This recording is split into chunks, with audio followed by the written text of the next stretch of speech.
Hostel में घुस गया, फ्लैटों में घुस गया, जहाँ मिलता रहा बंदा ये मारते रहे। किसी का हाथ तोड़ दिया, किसी का सर फाड़ दिया उन्होंने। सबसे ज्यादा पाकिस्तानी ही आए रगड़े में। उन्होंने उसके मोबाइल छीन के ले गए और गवर्नर साहब ने मुझसे रब्ता करा और बताया कि आपने उन बच्चों के साथ रहना, टिकट नहीं करना है आपने। 3 से 4 दिन लगेंगे। मैं कोशिश कर रहा हूँ। 180 से अब बच्चा आया उसके अंदर।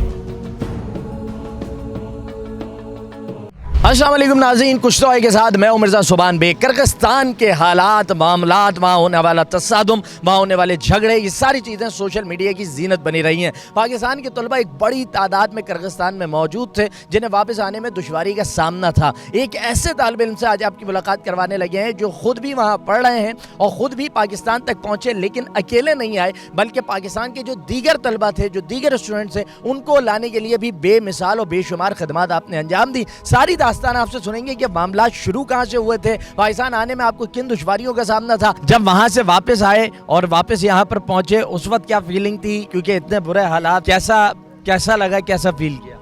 बस सूरत हाल ऐसी थी, मारम पीटी चल रही थी। वो आ गए थे तो बस घरों में छुपे हुए थे, लाइटें बंद करके बैठे हुए थे, रात दिन ऐसे गुजर रहे थे।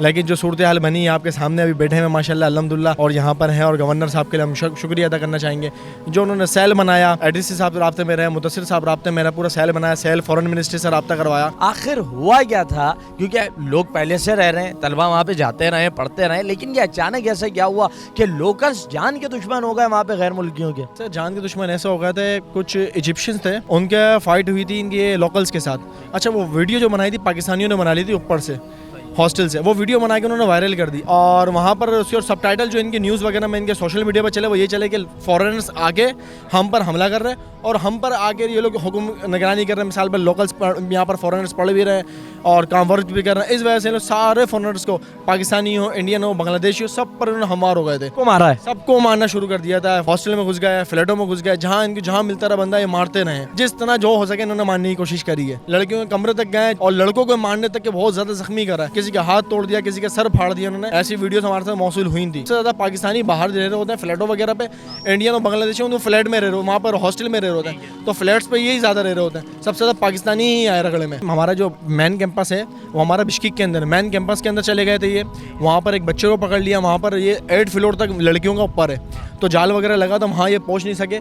लेकिन जो नीचे के लड़के तालिबे इल्म थे उनके कमरे में कूद कर अंदर घुस के, उनकी वीडियोस मौजूद हैं, उन्होंने इतना तशद्दुद करा, उनके इतना तशद्दुद किया कि एक तो कौमे में चले गया था। ऐसी कंडीशनें बनी है। तो बस ये सूरत हाल में हम लोग पैनिक सिचुएशन में रहे कि जो बच्चे मोबाइल यूज़ कर रहे थे, उनकी वीडियोस वगैरह बना रहे थे, उन्होंने उसके मोबाइल छीन के ले गए। कमरों के अंदर, रूम्स के अंदर बच्चों के लैपटॉप रखे हुए थे, आईपैड रखे हुए थे, वो वहीं पे मौजूद हैं। उन्होंने बच्चों को मारा है जो यूज़ कर रहे थे, मतलब उनकी वीडियोस बनाने की कोशिश कर रहे थे, उनके लेकर चले गए। वो खवातीन डर में थी, खौफ में थी, मेरी बहनें थी वहाँ पर खुद, वो पैनिक सिचुएशन में से मुझसे कॉल राब्ते में थे। वहाँ से 45 स्टूडेंट मेरे को राब्ते में थे जो सिंध के ताल्लुक़ रखते थे, तो सब पैनिक सिचुएशन में थे। लेकिन अभी तक मेरे पास कोई ऐसी तस्वीर जीनत नहीं बनी है जिसकी कोई लड़की को टॉर्चर किया हो या खून निकला हो, ब्लीडिंग हुई हो, कभी तक कोई ऐसी मौसूल नहीं है हमारी। सर पुलिस के इक़दामात कर रहे हैं तो पुलिस ने कोई साथ नहीं दिया, लेकिन यूनिवर्सिटी एंड तक, यकीन करें आप, हमें अगर एयरपोर्ट भी आना है ना तो वहाँ तक की हमें प्रोटेक्ट दे रही थी।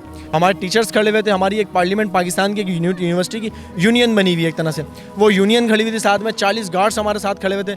जिसको जो मसला हो वो फ़ौरन पहुँच रहे थे वहाँ पर, और जिसको जो मसला वो आराम से हल कर रहे थे। खाने के पीने का मसला हो रहा था वो भी दे रहे थे, उन्होंने वो भी एक राशन टाइप बना दिया था। सर कोशिश तो यही थी बस यहाँ से निकल के हम एयरपोर्ट तक पहुँच जाएँ और पाकिस्तान निकल जाएँ। और गवर्नर साहब ने मुझसे रब्ता करा और बताया कि आपने उन बच्चों के साथ रहना, टिकट नहीं करना है आपने अकेले भाग के नहीं आना, आपने अकेले नहीं आना है, आपने उनको साथ ही लाना है। 3 से 4 दिन लगेंगे। मैं कोशिश कर रहा हूँ, प्रेस कॉन्फ्रेंस करी, उसके बाद उन्होंने बताया कि मेरे से रब्ते में रहे कॉल पे कि आपने वहाँ पर रहना है और 3 से 4 दिन में इंशाल्लाह मैं आपके जहाज़ वगैरह कर रहा हूँ, आपने सब बच्चों को साथ ही लाना है। और जो लिस्टेड वगैरह फॉरेन मिनिस्ट्री से आप रब्ता करें और लिस्ट बनाएं वहाँ पर। तो अल्हम्दुलिल्लाह फिर लिस्टों में लग गए हैं फिर हम। सर मेरे दिल की बात रहे तो मैं तो खुद चाह रहा था आ जाऊँ, सही है, लेकिन मेरे भाई की तरफ से यही था, देखो पैसा आने जाने वाली चीज़ है, आप सेफ हो, आपको प्रोटेक्ट करा हुआ यूनिवर्सिटी ने। अगर आप वहाँ बैठ के अगर डिटेल निकाल सकते, क्योंकि मिनिस्ट्री के पास ये नहीं पता बच्चा कहाँ कौन कौन रह रहा है, तो हमने उनको फ़ौरन वहाँ पर बताया, हमने फ़ौरन कलेक्ट करना स्टार्ट करा, राब्ते करना स्टार्ट करा। हमारे व्हाट्सअप ग्रुप बनाए वहाँ पर हज़ारों की तादाद में बच्चा, वहाँ पर एक मैसेज करते हैं, वहाँ से रिप्लाई आना स्टार्ट हो जाता है। वो मैसेज पर हमने रिप्लाई करना स्टार्ट करा, रिप्लाई आना स्टार्ट हुआ, लिस्टेड बनना स्टार्ट हुई और लिस्टेड बना के फॉरेन मिनिस्ट्री हमने भेजना स्टार्ट कर दी।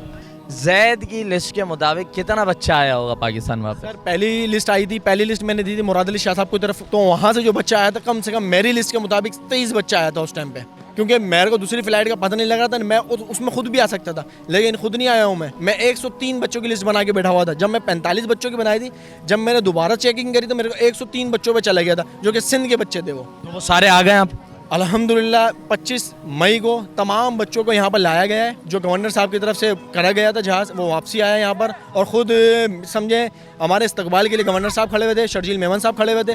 180 से अबव बच्चा आया उसके अंदर, सीट बाय सीट बच्चा आया, और इसके अंदर कम से कम 160 बच्चा, 170 बच्चा। अच्छा, आखिरी चीज़ मुझे बताएं कि अभी हमारे सारे तलबा वहाँ से निकल गए या अभी नहीं निकले हैं, अभी कुछ तादाद बाकी है वहाँ पे?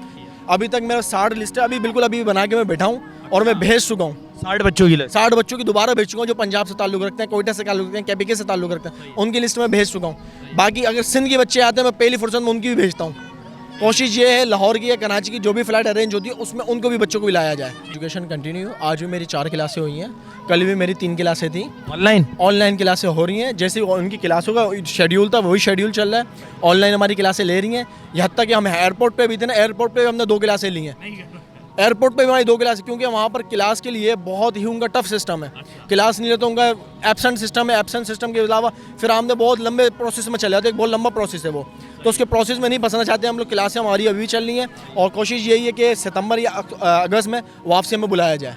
और जाने का मूड है, जाने की तैयारी है कि जाना है, या सोचा नहीं भाई अब किर्गिस्तान की शक्ल नहीं देखनी?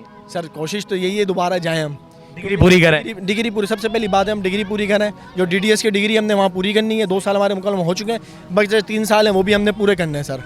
माशाल्लाह ज़ैद, बहुत सारी नेक तमन्ना है आपके मुस्तकबिल के लिए, और जिस तरह आपने दीगर स्टूडेंट्स को लाने में अपना किरदार अदा किया वो बहुत बड़ी चीज़ थी। आपका शुक्रिया अदा करते हैं, आपने हमसे बात की और हमें वक्त दिया। Thank you sir, thank you sir, thank you so much. नाज़रीन कराम, ज़ैद खान सूफ़ी जो कि किर्गिस्तान के तालिब इल्म भी हैं, ख़ुद आने का मौका था लेकिन अपनी सहूलत को ठुकरा दिया, और ठुकराने के पीछे वजह ये थी कि जी घर की तरफ से प्रेशर था कि अपनी ज़ात का नहीं सोचना, इज्तमाइयत का सोचने की ज़रूरत है। यही पाकिस्तान का हुस्न है, यही कराची का हुस्न है। प्रोग्राम का वक्त अपने इख्तिताम को पहुँचता है। मिर्ज़ा सुबान बेग को इजाज़त दीजिए, अल्लाह निगहबान।